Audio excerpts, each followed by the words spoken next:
fouled out, had 6, and it was a ticky-tack fouls, and again, Caitlin Clark doing a little bit of an acting job. Not sure if that was actually a foul, but again, that's for the ticky-tack fouls that we were talking about earlier. The WNBA just revealed something shocking that has Brittney Griner in a panic. The league eventually said that all players will be required to undergo gender testing following years of rumors and conjecture. For Griner, who is already facing intense criticism for her divisive remarks regarding Caitlin Clark, the timing couldn't be worse. Do you believe that the WNBA's new mandatory gender testing policy is long overdue? Or is this just another attempt to stir up controversy in women's basketball? Brittney Griner is, in fact, a man. One of the videos that give us cause to say that is this video. It is from her Instagram stories from years and years ago. And when it comes to Instagram, they use a combination of like AI detection and plus manual surveyors to make sure that no explicit content ends up on the platform. So clearly whatever AI detection system was used when Brittney posted this and it stayed up for 106 weeks was not like, oh, this is a female chest, we have to take this down. Oftentimes, if breast cancer runs in a family, women will preemptively get like double mastectomies. And there are some great surgeons out there, don't get me wrong, but I don't see any scars on Brittney's chest that would be indicative of a double mastectomy or top surgery for gender transition.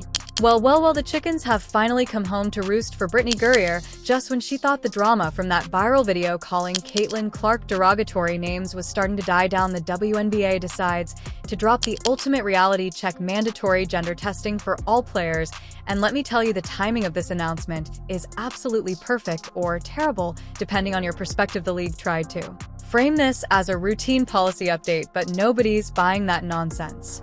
This has Griner's fingerprints all over it, and she knows it. For years there have been whispers, speculation, and outright questions about whether certain players in the WNBA are actually biologically female. The league has been dancing around this issue like it's radioactive, but apparently they can't ignore it anymore. The official statement from the WNBA was about as generic as you'd expect. They talked about maintaining competitive integrity and ensuring fair play for all athletes, but we all know what this is really about. The league is finally acknowledging what everyone with functioning eyeballs has been saying for years, but some things just don't add up when it comes to certain players. Get into that is really hard and really scary. You're about to be a mom. How is that feeling? Pops. Oh, let me get it together. About to be a pop. Please tell me how exciting that is for you and what you're looking forward to most. I'm super excited. Well, I mean, I guess I'll just drop it. He's here. So he's here. Yes. 7/8/24. Since joining the league, Brittney Griner has been at the center of these conversations because of her physical characteristics, voice, and general appearance. The mainstream sports media has been too afraid to address these concerns, but now that the WNBA is requiring testing, those questions are set to receive some very intriguing responses. According to reports, the policy mandates that all players undergo extensive hormonal and chromosome testing prior to each season. This isn't just a simple drug test. We're talking about a thorough biological analysis that will definitively determine whether players meet the league's requirements for female competition. The results will be reviewed by independent medical experts, and any player who doesn't meet the standards will be banned from participating. Of course, the usual suspects in the media are already complaining about this policy, calling it discriminatory, intrusive, and transphobic. But the truth is that women's sports are meant to be for women. The timing of this announcement is especially cruel for Griner because she's already dealing with the fallout from that viral video in which she appeared to call Caitlin Clark a racial slur. That incident revealed Griner's true character and expressed exactly how she feels about the player who is single-handedly saving the WNBA from irrelevance. Now, she's facing the possibility that her entire career could be called into question. Saw this, it was like a lady. Let's be truthful about the situation we're in. These are not personal insults. Griner is 6 feet 9 inches, has a deep voice that would make Barry White envious, and has physical characteristics that are much more in line with male biology than feminine nature. These are obvious realities that have been disregarded for far too long. The Instagram video of Griner without a shirt that went viral years ago aroused even more concerns. Gurrier's athletic performance in comparison to other WNBA players may be the most damning evidence, as her physical advantages, unquestionably superior reach, strength, and athletic ability that far exceed what you'd expect from a biological female, have translated into professional success that might not have been possible if Griner had been competing against biological males. The fact that Instagram's AI detection system failed to flag the content as inappropriate female nudity suggests that even artificial intelligence algorithms couldn't identify Griner as biologically female. When machines are confused about your gender, it's likely a sign that humans should be asking questions as well. There is now too much conjecture regarding Gurrier's origins to ignore.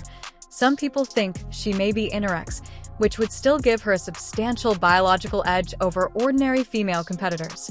Others speculate that Griner may have an unfair advantage due to continuing hormone medication. These questions will ultimately be addressed by the required assessment. Gurrier's relationships and personal life are what further complicate this scenario. This isn't about sexual orientation. Many biological women are gay, but rather about underlying biological and behavioral traits that don't fit with typical female development. Gurrier's social and romantic presentation has always been more in line with male behavioral patterns than female ones. The WNBA's decision to impose mandatory testing was likely not made lightly. They are currently facing mounting pressure from sponsors, players, and fans who want to ensure that the competition is fair. The league has already been dealing with issues of credibility, and it is now impossible to ignore the policy. Additionally, it comes at a time when women's sports are seeing historically high growth thanks to real female athletes like Caitlin Clark. The introduction of this testing policy will be exciting to watch. Players who have nothing to hide should welcome the opportunity to silence critics and prove their eligibility, but players who might be concerned about the results will likely fight the policy through legal channels and media campaigns. Clark's success has attracted millions of new fans to women's basketball, and these fans expect to see authentic female competition. If doubts about player eligibility undermine that authenticity, it could destroy everything Clark has built. The media coverage of this story has been predictably biased, and the legal challenges are already beginning to emerge. Several advocacy groups are threatening lawsuits alleging that the book testing violates privacy rights and discriminates against certain populations. However, these arguments fall apart when you consider that women's sports exist specifically to provide fair competition for biological females. If you can't prove you meet that basic requirement, you don't belong in the league. The public has been ahead of the institutions on this issue for years, and now the WNBA is finally catching up. The international implications of this policy are also significant, and other women's sports leagues around the world are watching to see how the WNBA handles this situation. However, fans are not buying the media spin. Social media is exploding with support for the testing policy, and many people are specifically calling out Griner as someone who needs to be thoroughly investigated. Mainstream sports outlets are focusing on the controversy and discrimination rather than the fundamental fairness issues at stake.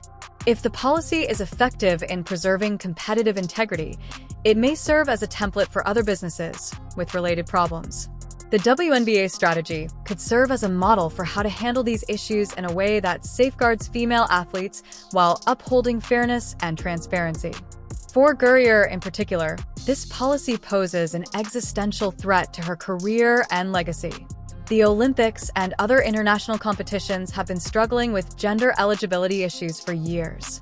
All of her WNBA accomplishments, including championships, records, and accolades, could be questioned if the testing shows that she doesn't meet the biological requirements for female competition.